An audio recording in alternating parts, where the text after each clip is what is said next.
উত্তরের অ্যামাজনের কথা।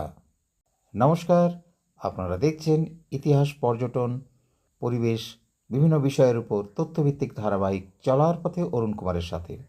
এবারে আমরা চলতে চলতে পৌঁছে গিয়েছিলাম অরণ্যের রাজধানী আলিপুরদুয়ার জেলার রাজাভাতখাওয়াতে, এবং সেখানকার প্রকৃতি, সেখানকার নদী, সেখানকার ঝোড়া, সেগুলোকে কেন্দ্র করে গড়ে উঠেছে নানান পর্যটন কেন্দ্র বা ডেস্টিনেশন।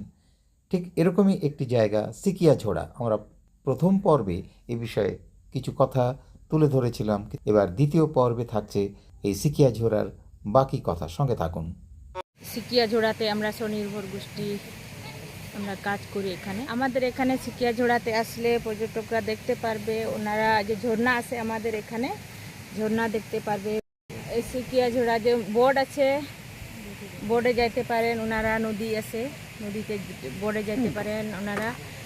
আর এখানে বনপশুদেরকেও দেখতে পারবেন, বাঘ, হরিণ। বাঘ তো বেশি দেখা যায় না, হরিণ, হাতি দেখা যায়, ময়ূর দেখা যায়, পাখি দেখা যায়। আমাদের খাওয়া দাওয়ার আছে, ব্যবস্থা আছে আমাদের সিকিয়াঝোড়াতে। সৃষ্টিশ্রী সেলফ হেল্প গ্রুপ থেকে আছে, ওইখানে রান্না অর্ডার অনুসারে রান্না হয়। এখানে আসার সাথে সাথে যদি অর্ডার করে তাহলে আমরা গরম গরম রান্না করে দেই। আমরা সেলফ হেল্প গ্রুপ থেকে আমরা এই সিকিয়াঝোড়া পরিষেবা দিই। এখানে আমরা সুন্দর আমাদের দেশীয় রান্না, যে রাসায়নিক সার নাই, আমাদের গোবর সারে এইগুলো সার দিয়ে সবজি টবজি হয়, এগুলো দিয়ে আমরা রান্না করে দিই।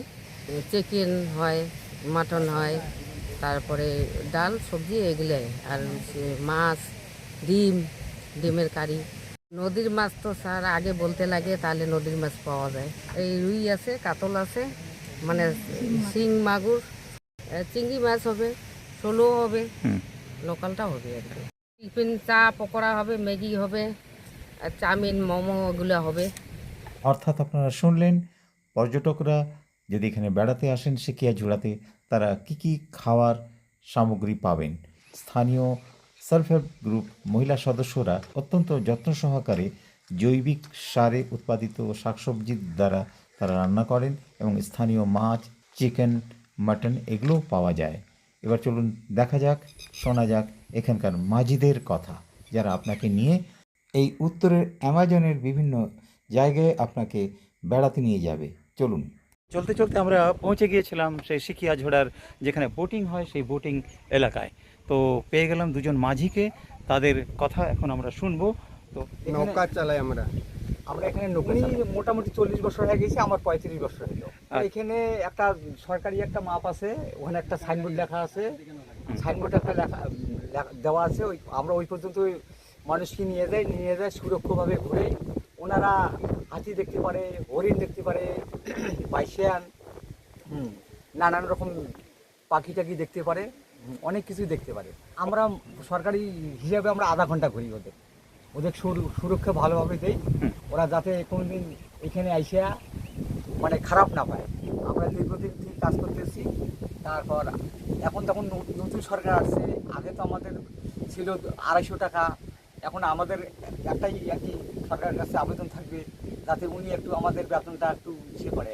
আর তারপর আমরা এক সপ্তাহ কাজ পাই, আর বাকি দিনগুলো আমাদের খুব কষ্টে দেয়। পর্যটকে ঘোরার ব্যাপার হচ্ছে, আমাদের একটা নতুন নৌকা লাগবে। এই নৌকা হচ্ছে পুরানা 2001-এর নৌকা। সরকারের কাছে আমাদের আবেদন, নৌকা যেন একটা নতুন দেয়, এইটাই আবেদন আমার। পর্যটকদেরকে দেখার সুযোগ করে দেন, কিন্তু ওদের দাবি হচ্ছে যে তাদের যে পারিশ্রমিক পান সারা বছরে, সারা দিনে যে কাজ পান সপ্তাহে, সেই অনুযায়ী পারিশ্রমিকটা খুব কম। এই ব্যাপারে যদি সরকার নজর দেয় তাহলে তাদের আর্থিক দিক থেকে সুবিধা হবে।